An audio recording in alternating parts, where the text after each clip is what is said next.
This week, an analysis of this past summer's Superman movie, written and directed by James Gunn. What does this movie say about internet culture, anti-immigrant feelings, and other Superman movies? Also, this Superman's vulnerability, how the film distinguishes Superman from Clark Kent, and more. Emmet and Kumar discuss. First, as always, I'd like to thank our patrons for helping to keep the show going. You can pitch in by pledging at least $2 a month at patreon.com/deconcomics. This is Emmet. And this is Kumar. And this is Deconstructing Comics.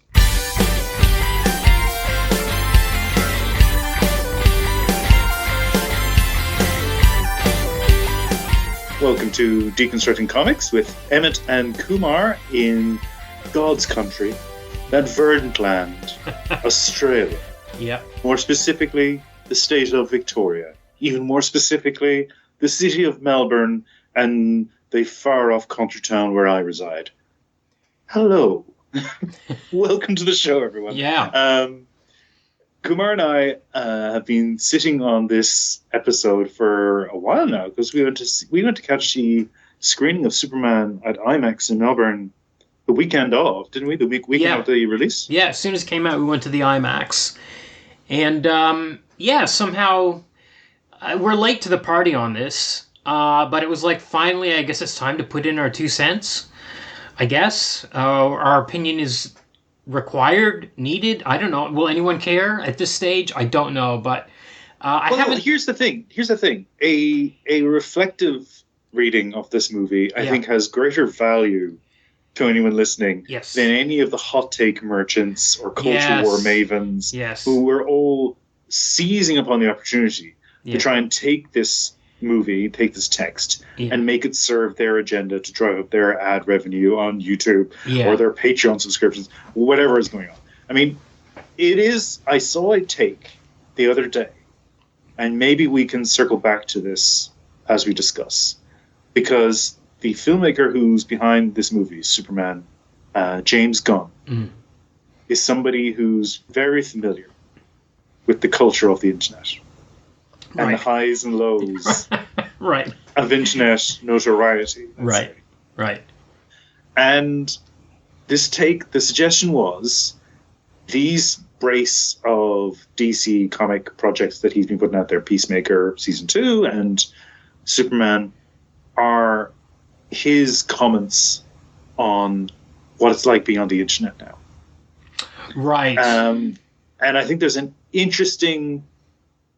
Look, there's a surface reading of that, which is that, yes, this movie features abusive monkeys literally typing on keyboards. Yeah. And that was an image that a lot of people fixated on because I'm being attacked. I was like, well, you're telling yourself if you think that's an attack on you.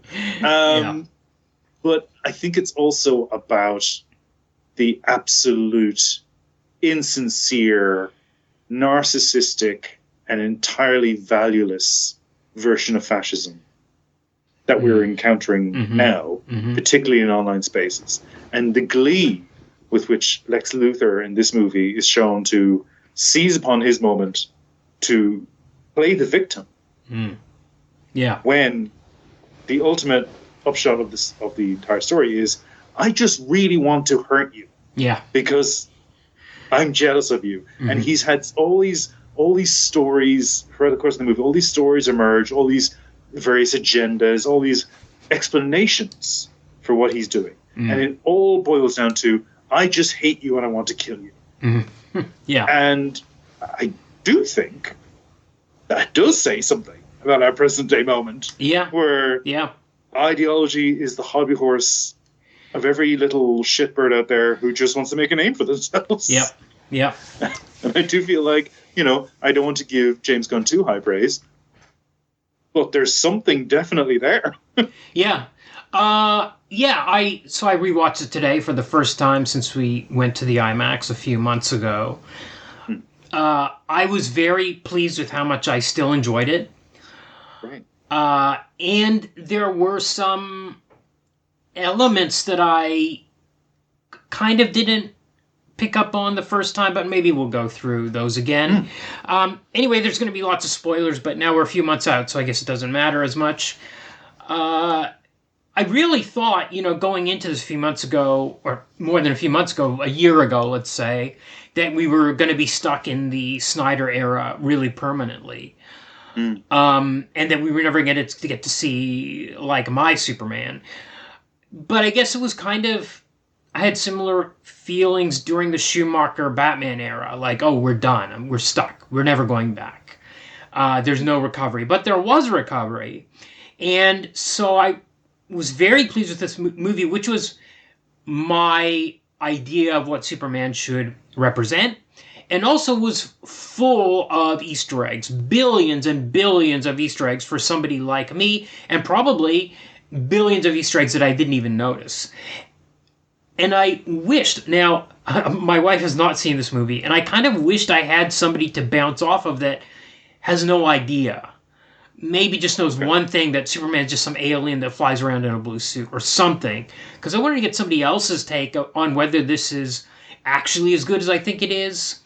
I know she really did love the first Guardians of the Galaxy and, knew nothing about it. So maybe she would like this. But I was really curious about that, and I was wondering, even after second viewing, was like, am I enjoying this just because of my feelings about Superman and reading all those comics? And another take could be, what if somebody has an idea about Superman but doesn't know about all the Easter eggs? Is half the movie lost on them? And I don't really know. I can't speak to this. Okay. Because my second viewing was with my wife, Stevie.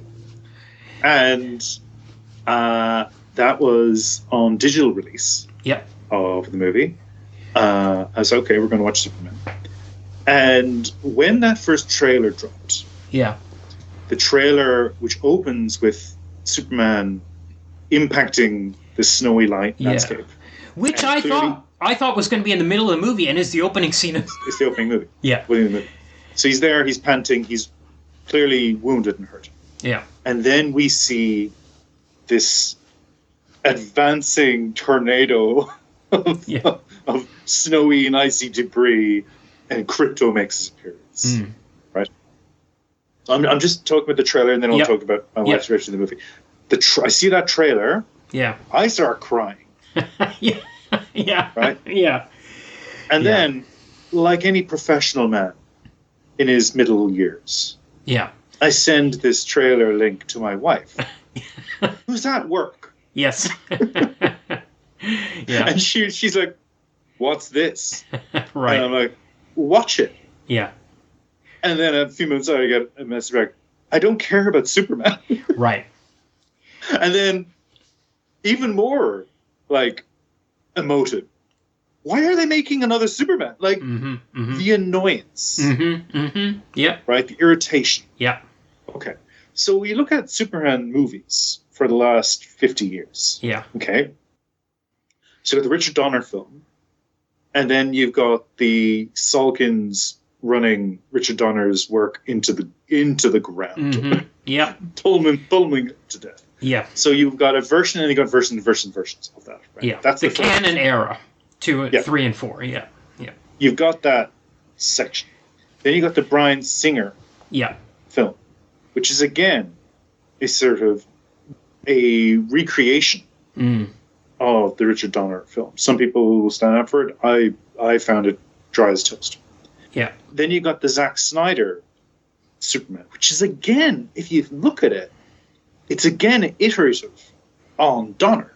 Like, it's responding to that movie. So we've had a movie after a movie after a movie, which are all in dialogue.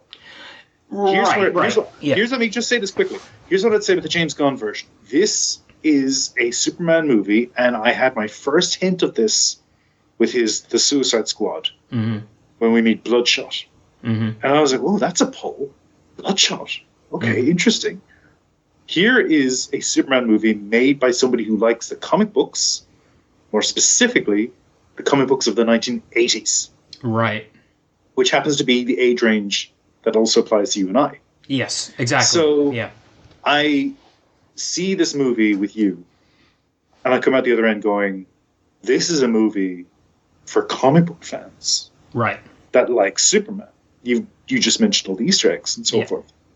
So when I'm sitting down with Stevie to watch it with her, I'm going into it with this understanding of, I'm really hoping James Gunn as a filmmaker, James Gunn who knows how to ratchet up the emotive involvement of the audience by putting animals in danger. It's something he keeps doing.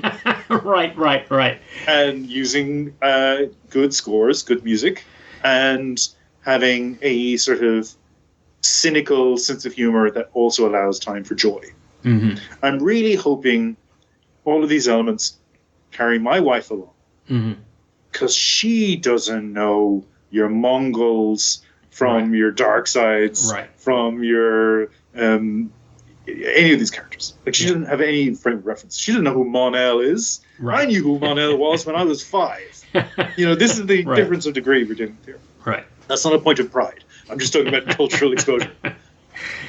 So she watches the movie, and I was still swept up. I do really enjoy this movie. Spoilers for those listening. That's my take. But at the end of the movie, she turns and goes, "Yeah, that was good. Okay, it's a bit long. Interesting. I actually noted that it was 2 hours, which is not bad. It's not over long, but I do. If you have no emotional stake, and this is what I'm saying, we're men of a certain age who are seeing these notes, these references, these sort of callbacks to things from, say, the comic books, from animated shows, from related works that all sort of pinge on Superman. That's what we're riffing off of. She doesn't have any of that. And I think your general audience member doesn't have any of that. Like, doesn't have any of that. And they would come away from this movie going, yeah, it was pretty enjoyable. Like, the stakes were high. Everyone was attractive. That scene with Mr. Terrific was pretty terrific. The performers are all really good in this. Everyone's... And there's no... mile a minute. There's no stunt casting. Like, there's no Kevin Costner here. Everybody seems to have auditioned, I'm guessing. Well, I don't know. I only recognize maybe 2 or 3... faces out of everybody, and even those I've got a story about that. Okay. But carry on. No, that's good. I think that's part of maybe what could become universal appeal about it. I mean, I guess when the Dawn of Superman came out, I guess Gene Hackman and Marlon Brando were like the names, but there's nothing like that in here. I mean, most people, we know who Nathan Fillion is, but most moviegoers aren't really going to recognize him or know who he is. Even Nicholas Hoult, I think a lot of people are like, who's that guy? Yeah. You got some The Wire fans in the audience going, oh! Yeah, that was me. I was like, Wendell Pierce. He isn't given a lot to do. Wendell Pierce playing, Perry White. Yeah. He doesn't have a lot to do, but he's definitely in there. Yeah, 100%. Almost seems like a nod to, who's playing him in the Snyder version? It was, Morpheus. Lawrence Fishburne. Yeah. Almost seems like that was a carryover. It's one of the things, there are some kind of... I think there was some conversation with the Snyder version here. Absolutely. Especially the almost final moment of the movie is this kiss between Superman and Lois in his full Superman suit. They've saved the world. Everything's returning to normal. There's stuff, a mess around that's got to be cleaned up, but he takes her into this beautiful arcade. Art Deco space. Beautiful classic architectural space. Colorful, golden, and he kind of, they float up into the sky and he kisses her. And that to me was like a direct comment on Man of Steel, where you see the rubble of... Hey babe, let's stand on this mound of corpses and have a snog. A mound of corpses buried under the rubble that need to be rescued, and he's like, I'm going to kiss Lois Lane in this moment. And it was so gross and horrifying, and it was like, it's almost a deliberate correction to that, maybe. Even the colors, like the colors inside the arcade versus the gray space that looked like Mogadishu, like at the worst of times, You know what I mean? And I've always said about Zack Snyder, the thing that's interesting with Zack Snyder is that he is somebody who, when he speaks about comic books, he speaks with great enthusiasm about the comics he liked. Yeah. And he had a particular set of comics books he liked when he was a teenager and he was in his early 20s. But he talks about them in a way, every time I hear him give an interview about like Frank Miller or Alan Moore or any of these books that he will cite, I go, you don't actually understand what you read. Right. Like it's incredible how little he understands of how to read a comic book. Yeah. It's like I remember giving a presentation once where I drew a little comic book on a whiteboard as part of my presentation, and then somebody in the audience said, "Oh, but that story you just told has a happy ending." I said, "What do you mean? The guy's upset at the end." He says, "No, there you look at him over there." And I realized he was reading it from right to left, not left to right. Oh. Right. Okay. And it was like, that's a fundamental misunderstanding of how to read. Right. Okay, got it. Yeah. So with Snyder, I always got that sense. Gunn does know comic books. Like one of his early, I'm not in trauma anymore, here I am striking out as a screenwriter movies was The Specials, which is a movie that few people have seen. I remember watching it because I think it was sort of being pitched as a rival to Mystery Men. Okay. As in, this is the comedic superhero movie. Right. But you watch The Specials, and as much as it's maybe not the most impressive of films, it's directed by the Last of Us guy, Mr. Scriptnotes, it still has moments of clear fan love. Right. For comic books. Right. And he's been consistent on that. Right. You can talk about maybe his ability to execute an idea. You can talk about his ability to maybe balance these disparate tones of joy and utter nihilism. You can, but I think fundamentally the bedrock is this guy gets comic books. Yeah. That's the contrast. I do not think it would be responsible for us to pitch these two filmmakers as being at odds, because they're not. They're mates. Like, they like each other. Mm-hmm. Yeah. They're collaborators. They've worked together. So it's not fair. And I think Gunn is also in a position of being, hey, I have to steward this whole line now, these DC properties. Right. I'm not going to throw the Snyderverse out with the bathwater. Right. Because we still need to sell these DVDs. Yeah. So he's not going to do that. Yeah. So I don't want to get into that, but I kind of feel as if it is an interesting contrast between Gunn and Snyder. And part of, we talked at the beginning, part of the knee-jerk online, like 5 minutes after they came out of the movie screening, thoughtless reactions to this movie was, it shits all over Snyder. I mean, it doesn't. It's doing something completely different. Yeah. But I don't think it's in opposition to Snyder. It's a comic book movie.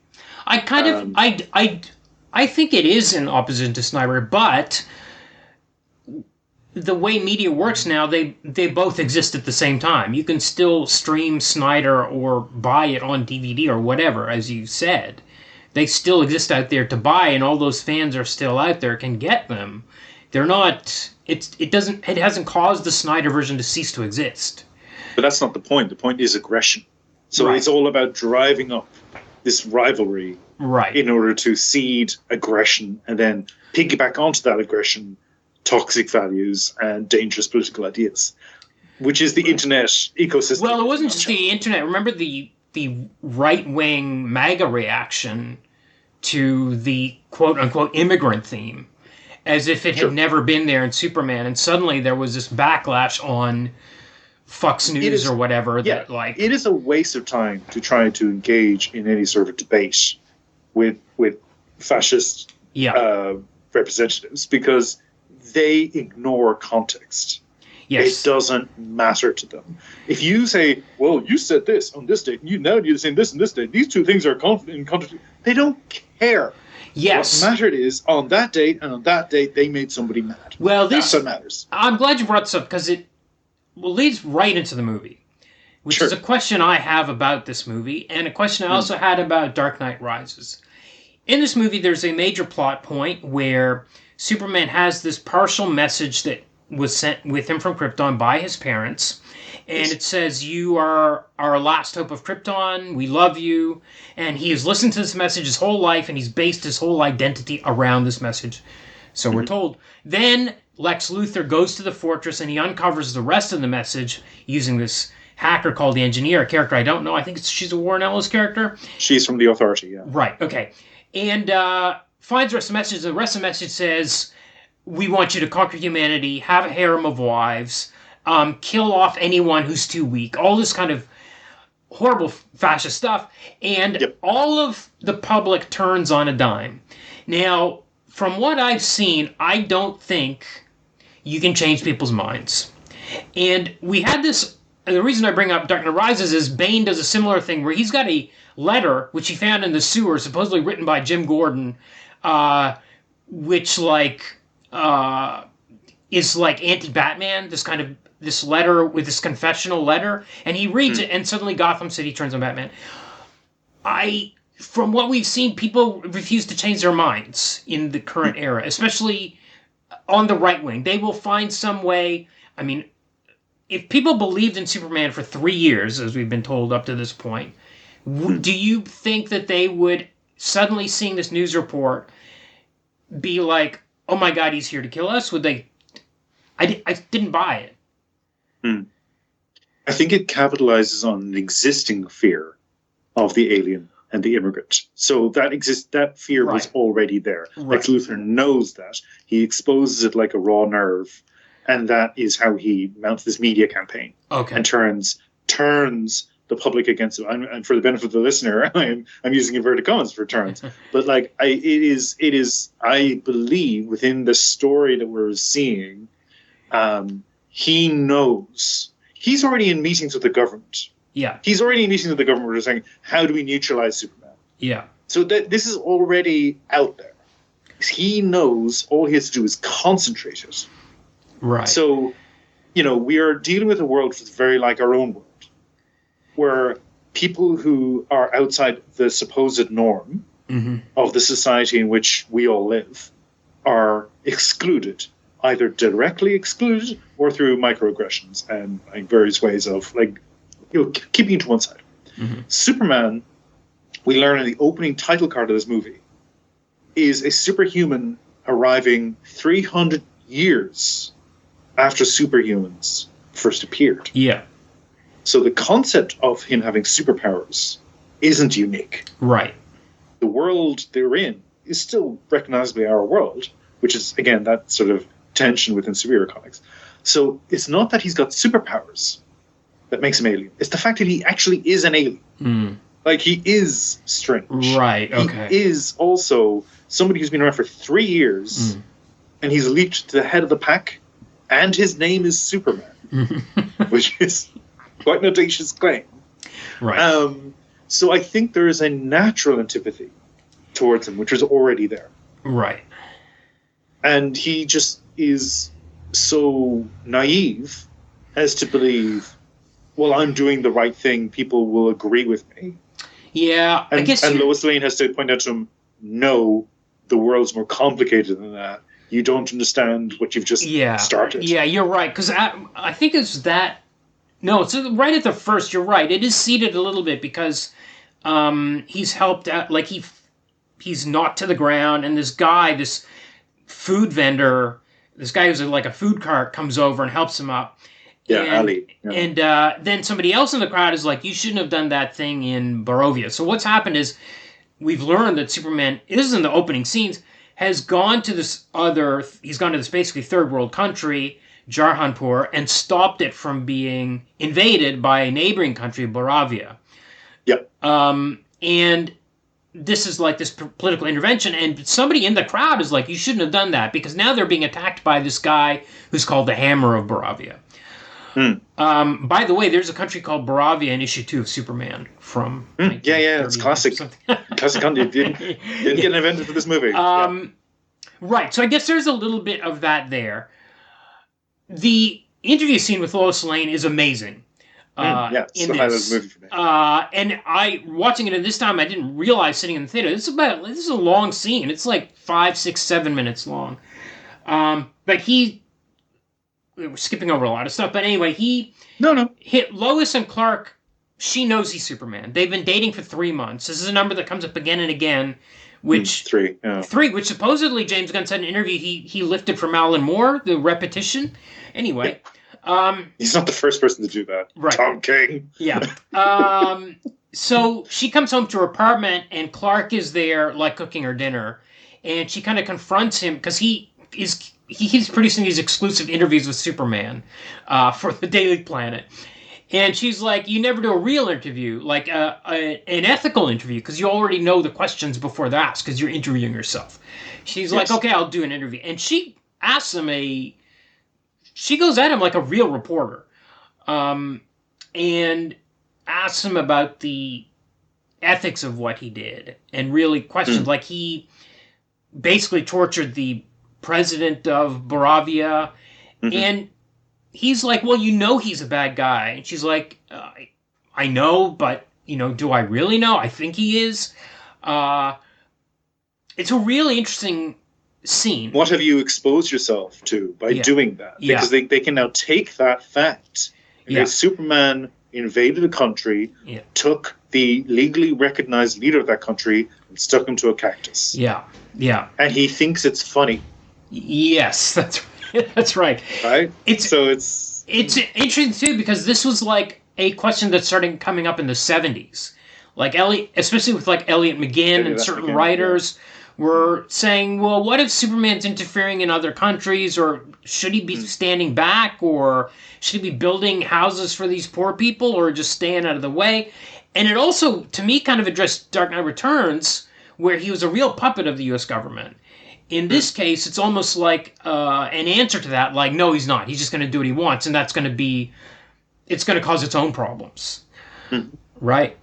So I loved all that kind of stuff about it, and I really felt it even more this time. Somehow, I think on the IMAX viewing, I was more just kind of absorbed in how lovely and blue his suit was and stuff like that. All sorts of other window dressing stuff, and wasn't getting as deep into that side of it as it was this time. But also, I will say that I came down on his side in this interview scene, because to me it would be like if say the U.S. was going to invade Canada and somebody flew over and picked up a certain someone and stuck him onto a cactus, I wouldn't be like, gee, are you sure that's a bad guy? I'd be like, yeah, okay, stick that guy on a cactus. Yeah. And also, he's like, people were going to die. And this is a really core thing for me. He was like, he stopped people from getting killed. He blew up some tanks and fighter jets or whatever. And he says, I stopped some deaths from happening, which is his priority. He doesn't care about, or is oblivious to, or is naive about all the politics surrounding it. This is why I love this scene, because it sort of confronts us, the viewer, with our political reality. Yeah. Wherein we are witnessing atrocities across the world. Yeah. On a number of different fronts. We are witnessing abuse within our own societies, within our own countries, against minorities, against people of different gender affiliation, and so on and so forth. Political, social cohesion is being torn apart, and that dreadful phrase, but it's very complicated. Yeah. Oh yeah, but it's very complicated. There's lots of factors. Lots of factors. Yeah. It's not so straightforward. It's not so simple. Yeah. It's not so simple. But for him, it is simple, and it is not complicated. Always is. Yeah. It always is. Yeah. Any of these issues, any of these things, it's simple. It is simply right and wrong. Yeah. What makes it complicated is that you, the individual, do not have power. Yeah. You do not have access to powerful people.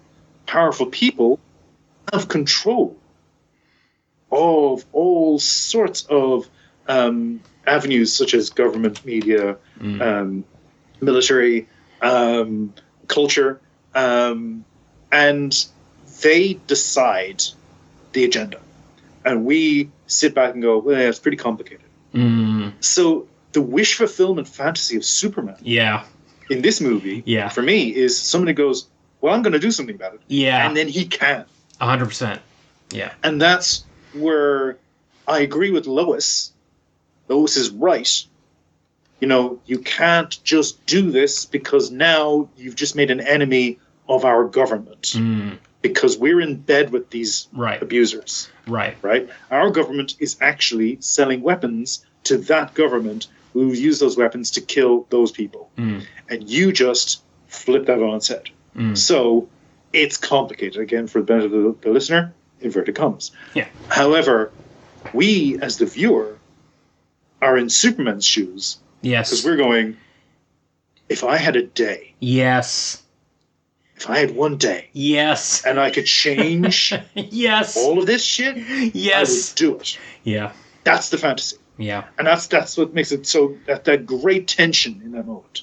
Because there's this conflict between the wish fulfillment of Superman and our present day political reality. It's also kind of a interesting take on the superhero idea. Like, often we've been talking for the last 30 years about what if superheroes were real, and it's always been like an amp up of violence. Look how violent it is now. But this is it. Here this is the Alan Moore problem. There's your one per episode. Exactly.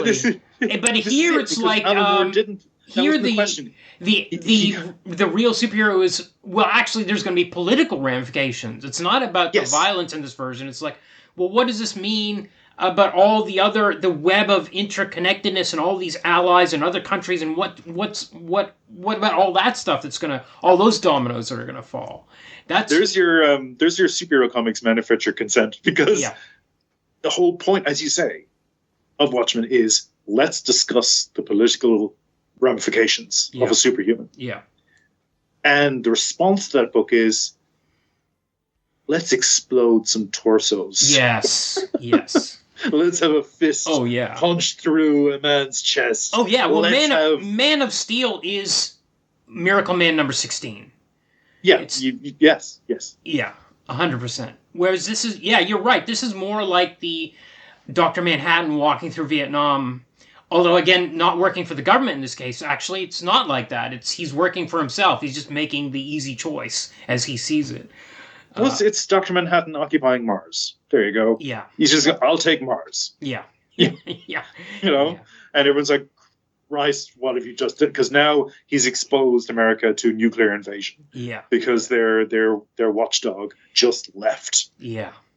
Yeah. So again, that's political instability that the superhuman can create on their actions. Their actions have the weight of causing nations to panic. Yeah. So that's where it's interesting. Coming up, this version of Lex Luthor, Superman's vulnerability, distinguishing Superman from Clark, the Hall of Justice mural, and more. This podcast is part of the Deconstructing Comics Network, where we're grateful to our supporters on Patreon. Patrons get exclusive extra content. Pledge $2 a month or more and get Batman 66 podcast Bat Bits, where we're discussing writer and script editor Lorenzo Semple's Bat Notes memo, in which he lays out guidelines for writing Batman scripts. We've recently also discussed a TV Guide interview with Yvonne Craig as she was beginning her run as Batgirl, early versions of the scripts for Bookworm and Penguin episodes from Season 1, and more. At $4 a month, you also get our monthly show Silver Age Batman, where I'm moving through the book Batman in the 50s issue by issue, discussing each story and sometimes laughing at them, with a rotating second chair of Paul, Emmet, Patrick, or Kumar. Follow our Patreon for free and get access to the first 2 episodes of both Bat Bits and Silver Age Batman. Check it out at patreon.com/deconcomics, and thanks for your support. It's because we were recently talking about that Kieran Gillen book that I lent you. That was quite impressed by, but you seemed a little nonplussed by it. Power fantasy? Yeah. But that's a recurring theme in that too. Right. Again, it's more the political project of Watchmen that Kieran Gillen's interested in. And he did the same thing in his Peter Cannon Thunderbolt book. Right. He's one of the few writers out there who I see, okay, you're actually following the breadcrumbs. Right. But so many of them were instead just fixating on the violent image, and that gave rise to Snyder. Yeah. Because Snyder, again, doesn't understand how to read a comic book and just saw the violence and just reproduced it. Yeah. Like so many also ran comic books in the last 40 years did too. Mm. Yeah, for sure. Let's talk about Lex Luthor for a bit. Yay! Yeah. He's my guy. Yeah. Tech billionaire Lex Luthor seems to be kind of based on Mark Waid's take on the character from, I would say, Secret Origin and the Death of Lex Luthor, the recent series. Maybe more Secret Origin, but Mark Waid had a really good take on the character in terms of Luthor's motivation, wanting to protect other people. He's very... again, this is a really modern kind of take in that he's imprisoning all his critics and ex-girlfriends in a pocket dimension. He's got them in little cells, which is crazy, but makes total sense in the context of this movie. But he's very... he admits openly to his envy of Superman, and he says his envy is the thing that has driven him to destroy Superman and save the world. It's a really interesting speech that is very much like the greed is good speech from Wall Street. It really reminded me of that. So he's not just a tech billionaire. We are kind of pulling from the Gene Hackman version and from all over the place, I think. Would we not throw the John Byrne version in here? Yeah, absolutely. Absolutely. Yeah. Yeah. Because he's the guy he's the version of Luthor who he faces a consequence. Yes. After Superman arrives, he faces a single consequence, and he decides, right, I'm going to make it my mission to destroy you. Yeah. I'm going to go. And then I'm pretty sure it's John Byrne, but there was this one Superman comic. It was like a short story. It stuck with me. Yeah. Where Luthor goes, I might have told to a diner? Is this the diner story? Yeah, the one of the diner? Yeah, that was John Byrne. Yeah, 100%. That is an incredible... really dark, scary, Yeah, really evil story. So, for the benefit of the listener, Lex Luthor goes to a diner, basically propositions a waitress, and he's profiled her. He knows everything about her. Yeah. And he's like, come with me now. I will give you riches beyond your imagination. You can be my wife. You can experience the highs in life instead of going back to your high school sweetheart, footballer boyfriend who's now crashed out on the couch drinking beers all day, and you're in this dead end job. I'm giving you the choice to change your future right now. And she hesitates, and he leaves. And the end of it is him, and she meets her husband. You can hear him burping on the phone. I remember that as a kid. Just remember the burp. Yeah. But also Luthor in the back of his car, loving the misery he's just inflicted on this woman, relishing it. And that's this Luthor. Yeah. The sheer vindictiveness when he is in his control room. And the sun is behind his bald head, and he's standing randrob straight, and he's got this little smirk on his face as Superman's getting plowed to the ground. The joy he's experiencing, the sheer pleasure he's experiencing watching himself beat this superhuman. That's the perfect Lex Luthor moment. Yeah. No, he was really a good version. I was very happy with this one. I do think that John Byrne story in particular, he's more evil because that was a more real world. There were no science fiction elements in that. That was a real shit that happens or could happen. No, it happens. Yeah. The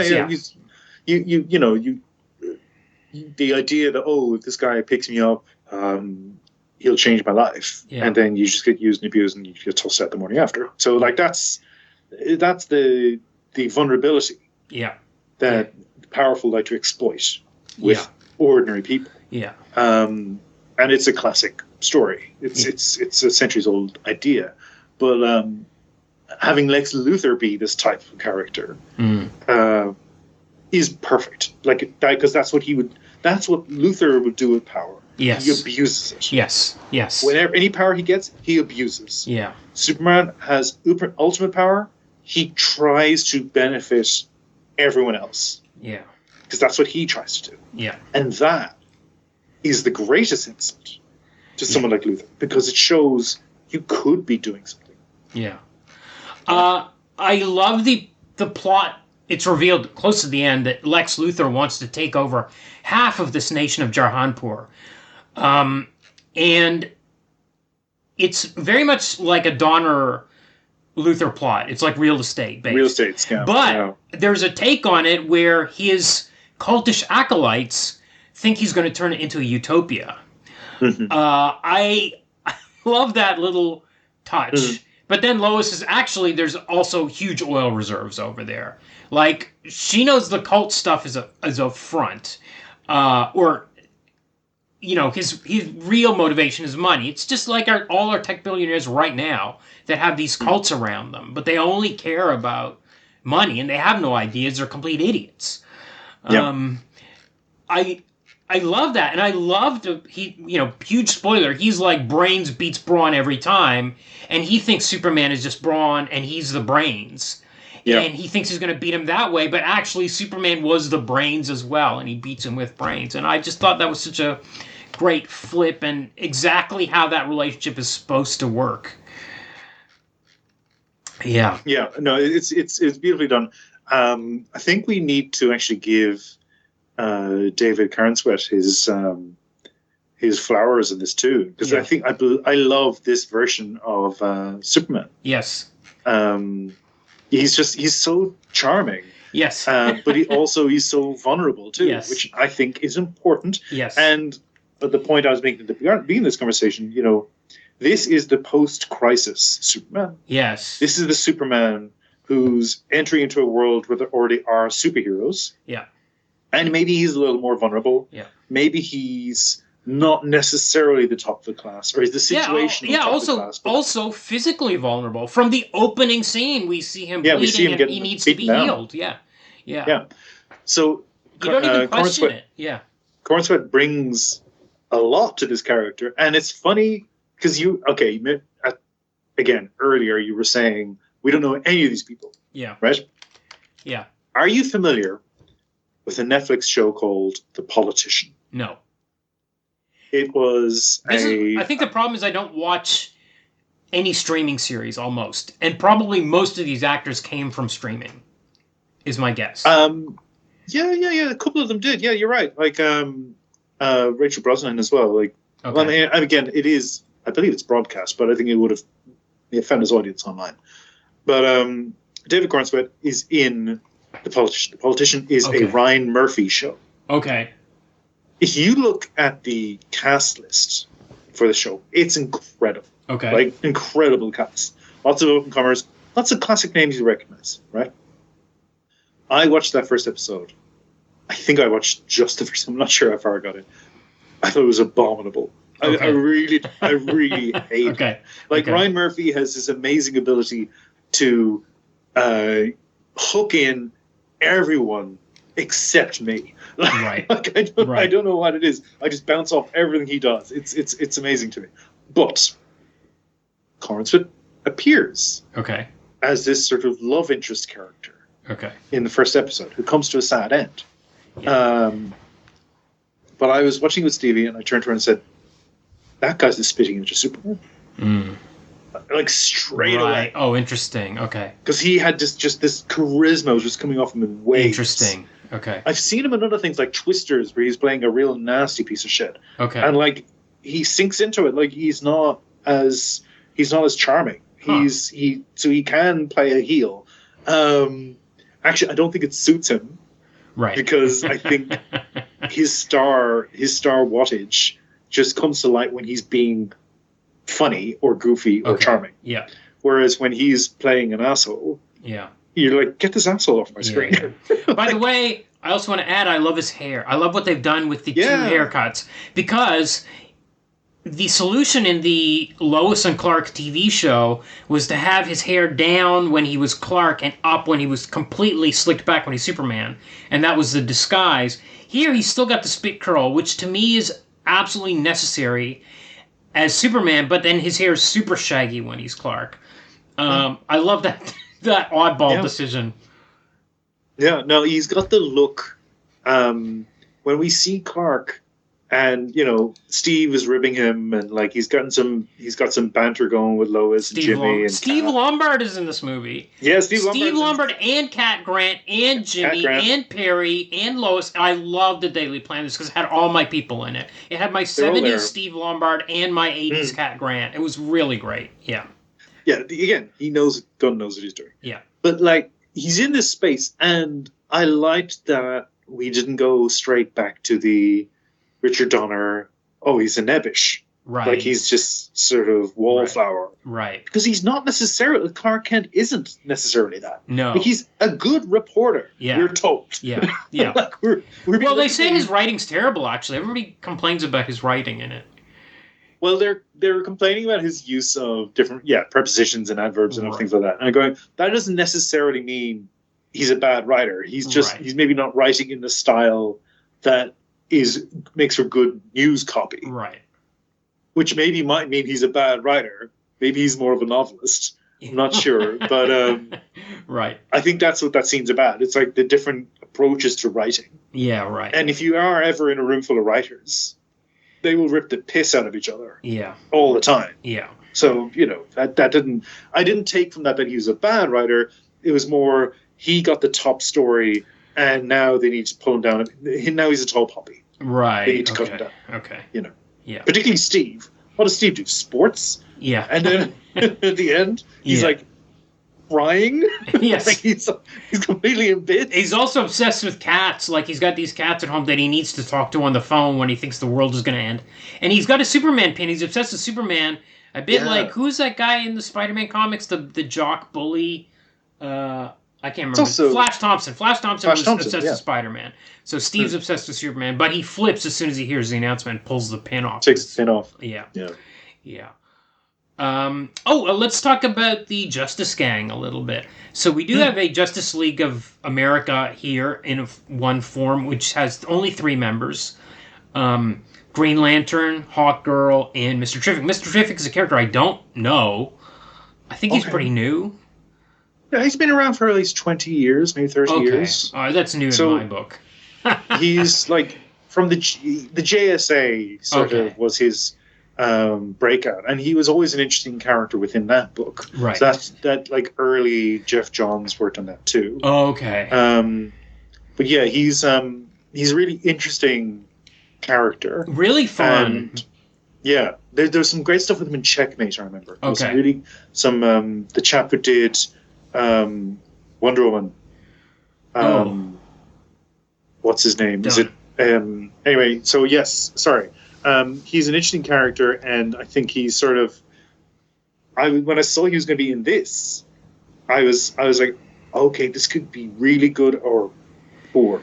Well, this is a really random selection of characters to have this guy and like the engineer. Greg Rucka, that's what I was trying to think of. I'm sorry. Yeah, apologies. And like all these characters, like these are characters I didn't know. A few of them. I kind of feel like they're seeded characters, because if James Gunn is trying to introduce this wider DC universe, you've got some stuff from the 80s, you got some stuff from the 90s, you got some stuff from the aughts, which is the widescreen Warren Ellis, Brian Hitch authority, and that's why you got the engineer in the mix. So you've got a bunch of the idea being, we can take any of these elements and spin them off. Yeah. But they operate out of the Hall of Justice from Super Friends. Yes. Which blew my mind. But also, by the way, did you notice that Metropolis is located in Delaware? That was so kooky. Well, you only notice when Lois pulls up in her car to the Hall of Justice and she's got Delaware plates. I was like, did she drive? Why? Is the Hall of Justice in Delaware? Did she come to Delaware and rent the car? No. Metropolis is in Delaware. That was weird. Just a weird thing. But anyway, yes. So finally Wayne and Garth can say something interesting about Delaware. Exactly what I was thinking. That might have been why they did that. I don't know. I don't know what the thought process was. But the interesting thing about the Justice Gang is they flip to defending Jarhanpur at the end. Right? They don't want to be involved. There's actually a hilarious line about how Guy Gardner took a silent vow to not get involved in politics. And Mr. Terrific's like, implied vow? Yeah. But they're like, we're going to stay out of that, but then they change their minds. And they're very hands-on when it's actually almost like the Donner thing where there's two missiles, they can't save both. Here we've got two different crises. One is this temporal rift or a dimensional rift, which is ripping the Earth apart, and the other is these military forces that have amassed on the border and are going to invade this country. Yeah. And the solution here is that the team that was not going to be involved actually ends up going over there and extrajudicially. Is that the word? Yeah. Extrajudicially, yeah. Because now we've got the American government are really concerned that superhumans are just going to now go off piece. That's right. Yeah. And just start making changes to world affairs. Yeah. And you can't keep them in line because Maxwell Lord runs the Justice Gang. That's right. So it's a commercial entity. Yeah. It's not abiding to any charter. It's not with the UN. They're not appointed by the US government. They are a commercial entity. Yeah. And I think in the whole of Justice, I mean, it's clearly a new build, or it's been a renovated build. Because I love the sort of lounge space where Lois meets. Well, where it looks like that building was based on, I think, a train station in Cincinnati. Yes. Because in there, I mean, in Super Friends, in this version, when in there's a sign that says, like, there's an arrow pointing to where the trains would be. So I feel like it's like an abandoned train station. Yeah. He's maybe acquired it in some sort of fire sale. But there's a mural. Yes. In the hall. Yes. With the various decades of superhumans depicted. Yeah. And somebody online took pictures and went through all the different characters. So again, it's demonstrating that there is this history of superheroes. Yeah. And Lord was either involved or Lord is appropriating that history for his own commercial enterprise, which is the Justice Gang, presumably eventually the Justice League. Yeah. So, there is this sort of element of, well, you can't trust Max. Max is going to do whatever makes line go up. Yeah. So I'm curious to see where this develops. Yeah. For sure. Definitely looking forward to a sequel. Okay, do we want to... were there any Easter eggs you wanted to pick out and mention? I think I just threw one in, which I was very, very impressed by. Just the mural. I thought that was a really lovely little touch. Yeah, absolutely. I do think we've got all these monkeys that were typing, and I think they've seeded Beppo the super monkey to show up in the sequel, because they do escape to the planet Earth at the end, and they're running around free. So I think that might happen. I like that Michael Rosenbaum played one of Luther's thugs. Yeah, shocking. How would you ever know? That's such a great little extreme Easter egg. Yeah. I love all of the various James Gunn former actors appearing as like voices of the robots. So you've got your Alan Tudyk is the one, but you've got Pom Klementieff, you've got Michael Rooker, all these people who he says, okay, play robot number 2, play robot. Yeah. He got his wife to play one of them. Yeah. Yeah. I also, one of my favorite things in the whole movie was that, that opening shot where he hits the Earth, he's bleeding. You never think about the fact that he's physically vulnerable in this movie. It just kind of installs itself in your brain without realizing that it has. But the other thing is, he's got this dog, super dog with a cape, and you never think about that. But actually, you should be wondering, why does this dog have a cape? Why would Superman make a cape for the dog? And we get an explanation, not explicit, but an obvious. Oh, of course that's why he has a cape, because of who his actual owner is. Yes. And then it's like, of course she would put a cape on that dog. We get this girl in one scene, Supergirl, and you get so much of her personality. It's just so obvious. Of course she dressed up her dog with a super cape. I thought that was just a brilliant touch.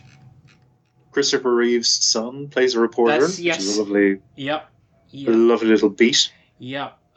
Which I really enjoyed. The Guy Gardner mentions that Clark Kent uses hypno glasses, and that is a real issue of Superman. which I read, where they explained his secret identity as having these hypno glasses. He was subconsciously hypnotizing people whenever he was dressed as Clark, and they erased it. It was basically never mentioned again. I think they forgot about it pretty quickly, but I loved it. Like, that's in this movie. He knows stuff backwards. Yeah. He knows all this stuff. He's got it down. He's know what he's doing. Maybe my favorite little Easter egg, not a superhero Easter egg, not a DC Comics Easter egg. Mr. Lloyd Kaufman. And plays a member of the mob. Really? Chases Superman. Yeah, Lloyd Kaufman is banging on the window. I saw him straight away. Wow. And years ago, I was invited to a press screening of, like, I think the 20 minutes of Guardians of the Galaxy. Okay. And Lloyd Kaufman, who's appeared in all of Gunn's movies, plays, like, again, an alien prisoner during the prison sequence. He's one of the alien prisoners. And I think I wrote up my piece and I said something to Phil. Oh, and Lloyd Kaufman was there, And Lloyd Kaufman tweeted me because I said something, and I saw Lloyd Kaufman. And then Lloyd Kaufman tweeted me and said, I saw you too. Wow. The man who launched maybe half a dozen careers. Yeah. Well, certainly, I mean, James Gunn was not a guy that I knew really before Guardians. I remember when Guardians was announced, people were saying it's being directed by James Gunn, as if he was like a huge, big-name director. He was in the sort of the nerdy set because but he was mostly a writer, right? Yeah, he was a writer, and he'd done some directing too. But he was a writer, principally a writer. Right. But like Romeo and Juliet, right? Because it was such an offensive film. Yeah, I think if you're of a certain age, you knew it. It was probably put on at a party or something, and probably saw it that way. So, but he also, I remember, he made a lot of waves with the sort of the double header of Dawn of the Dead and Scooby-Doo. Oh, I think they came out at the same time. Okay, and he wrote both of them. I see. Yeah. Okay, right. So in your sort of Harry Knowles, Ain't It Cool.com era. Yeah. James Gunn was a known quantity. Right. And they would have recognized him as a fellow creep. Right. It's like, this guy's a creep. We like him. But what I've enjoyed, sort of having been aware of him all this time, is seeing how he's incredibly sincere. Yeah. Like, over the years, his sincerity is just more an emotional sincerity. Yeah. Is more and more upfront in each of his works. And I do think he's somebody who maybe should get off the internet, maybe stop responding to everybody. But, like, I think it's coming from a genuine place. Yeah. I think it's coming from a sense of, hey, I went through some stuff, I came out the other end, now I got this career, I almost lost my career because of some dumb stuff I said online. Now I'm back, so I'm seizing it with both hands, and I'm going to do everything I always wanted to do. And I'm going, more power to you, man. That's beautiful. Yeah. Okay, any final thoughts? I really enjoyed this movie. Yep. We didn't talk about Ma and Pa Kent. Oh, yeah. They break my heart. They're so beautiful. Very sincere. I did wonder about their accents. Made perfect sense, but I was like, where did Clark go to school? Like, where did he grow up? Because but they were, again, that was the whole thing about, like, I don't know if he auditioned these people or how he found them, but they were really great. All the performances were good in this, partly because there was no stunt casting and trying to cast names in these roles. These are really good, wholesome Smallville folk. They were, really great in this. Absolutely. Yeah. Yeah, like, Pruitt Taylor Vince is, again, a known actor. Known character actor. Right. He's done lots of things. I was principally introduced to him from an episode of the David Letterman's Late Show. Was it Late Show? Yeah. Where Liv Tyler was on. Okay. And she was promoting a movie he did with her called Heavy. Okay. And David Letterman she came out and she's doing her spiel and she's saying, it's this really beautiful movie. It's about the possibility of love, and it's about all these really beautiful ideas. And David was, yeah, but he's a fat guy, right? It's about a fat guy. And she's like trying to seize the ball back, and she's going, no, but it's about these emotional issues. But he's a fat guy. So that was my introduction to this actor. Okay. And I felt, wow, that's really unfair. Right. I think the guy who made Heavy went on to make Copland. I could be wrong on that one, but I remember he was somebody who was sort of regarded as, oh, who is this? But Kurt Taylor Vince he was in things like Constantine. Oh, he's the priest who drinks himself to death in the bottle shop. Yes, okay, got it. Because he's been possessed, and he's done all sorts of little character moments here and there. He's always a steady pair of hands, right? Which is ironic because here he's so emotive. With Clark, he's visibly shaking. Yeah, and it's so beautiful. Yeah, and I think both of us are. I mean, we don't need to get into it, but both of us have recently experienced the same loss, and it's just that moment of connection to a fictional character. Yeah. And the love of a father for their child. Yeah, it was just beautifully done. Yeah. So absolutely. Yeah. On a happier note, I'm surprised you haven't mentioned Michael Ian Black. Oh, I am a fan of Michael Ian Black. I was glad to see him in this movie as a right-wing media chill. Which is the opposite of what he is in real life. Dear listener, he excitedly elbowed me in the ribs. Yes. Michael Ian Black! Yes. We're the only two people in that audience who saw you. So. Yes. And by the way, also, at one stage, the Justice Gang in this movie are fighting a dimensional imp. So I think Mr. Mixospitalik is in this movie. Well done you for saying that. Yeah. And I could never pronounce that name. Yeah, that'll be my last word on it, I think.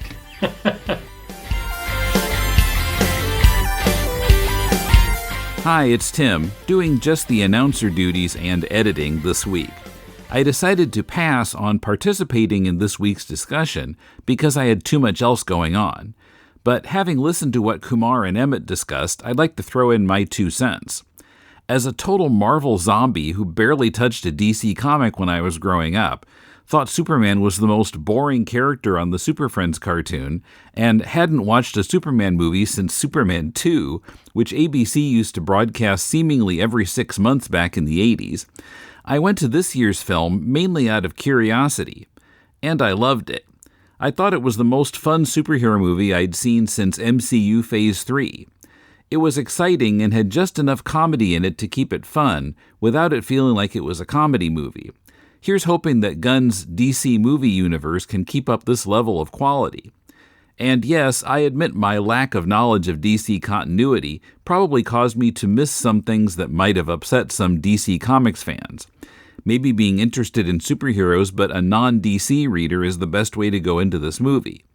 On the other hand, I missed practically all the Easter eggs. Follow us on Blue Sky at Decon Comics. On Facebook, we have both a page and a group.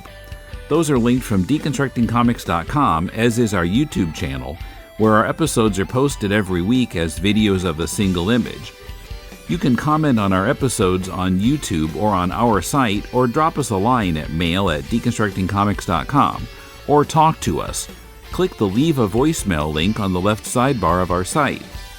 Are you making a comic? Send it to us and we'll do a Critiquing Comics episode about it.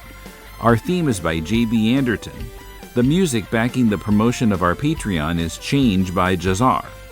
Next week, Jason and Adam join me for another edition of Critiquing Comics. Till then, this is Tim, and thanks for listening to Deconstructing Comics.